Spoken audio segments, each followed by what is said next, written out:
With graphics like that, this guy must work out. How's it going, folks? Coming to you from the shop again. I've kind of done a series of videos on tools that I have carried with me that I've found over the last 10 years that you need to do handyman and remodeling work. This next little series is going to be on excuse me, specialty tools. So for specific types of jobs. And today I'm going to go over my wood flooring tools. So all my tools, drywall, flooring, tile, I kind of keep them in mobile containers. Something that I can pick up and take with me because they're not things I do on a daily basis. But I have them to where I don't have to go in my shop and look for all those tools. All I got to do is grab one box and I've got everything I need. So that has worked best for me. So this is the box I use for my laminate wood floor tools. A good rubber mallet. I really like this one. This is a Irwin, I believe. It's got two different heads on it. That's the one I use for installing flooring most of the time.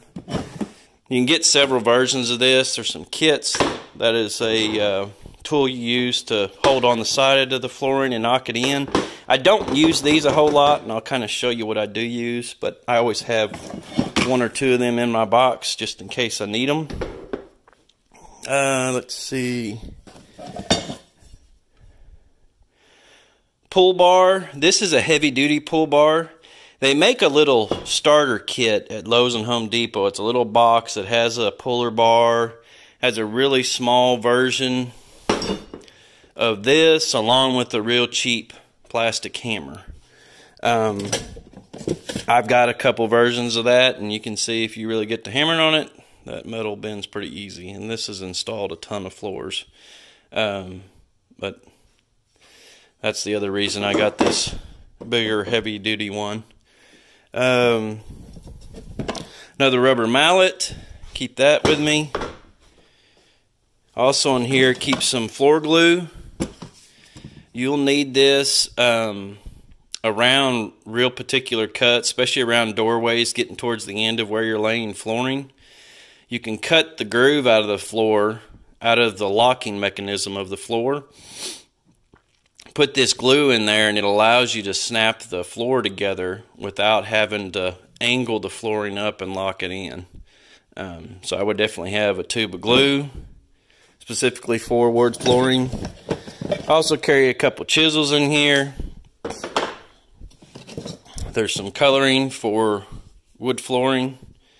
You don't have to have this in your box, but I do. I think that's just left over from a previous job. What else?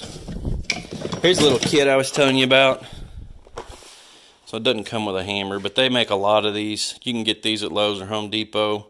These little spacers are nice when you're first installing the floor. They kind of help you keep your 1/8 to 1/4 inch gap all the way around the flooring. The way it's got room to expand and contract. So it comes with that little plastic block, a pull bar, and some spacers. If you're doing it by yourself, just your first flooring install, that's a nice little kit to have. I think a customer had that and just gave it to me because they didn't need it. I keep an old safety kit in here with wood spacers in it. I don't use those a whole lot. There's another. Here's that block that comes with that kit. So this is similar to the block that's in this box.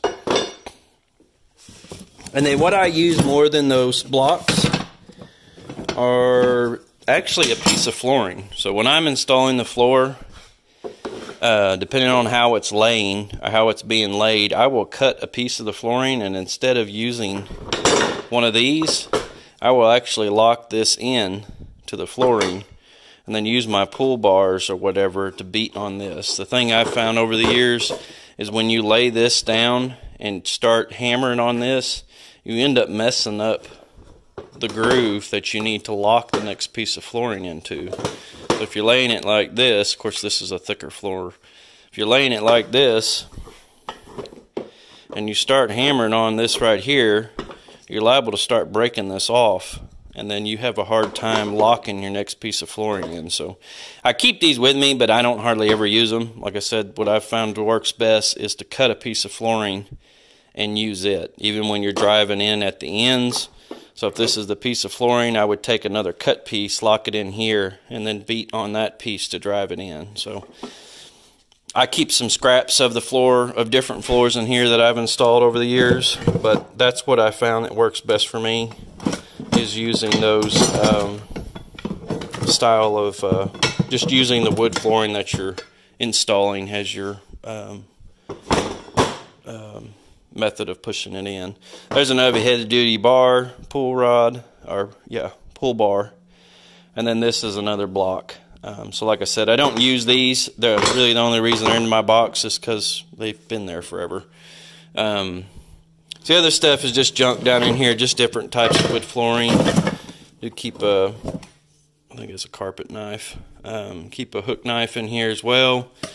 But if you're doing wood flooring, laminate flooring, I should say laminate flooring, having your tools in one box, that way you can just grab them when you need them, is really handy. And bare necessities, I would say at least some glue and a rubber mallet, and then possibly at least a pull bar, because even if you use a piece of the wood flooring, you're still going to need something to help drive that, and a pull bar is probably, if I had to pick two tools for installing it, it would be a rubber mallet and a good sized pull bar. Then you can use the flooring you're installing for what you need, for everything else you need. And then some spacers. Some people, I've seen guys use rope instead of these plastic spacers, and you can use shims. So let me know if you got any questions. Thanks. This guy needs to be a poster child for birth control. If you like that video, hit subscribe.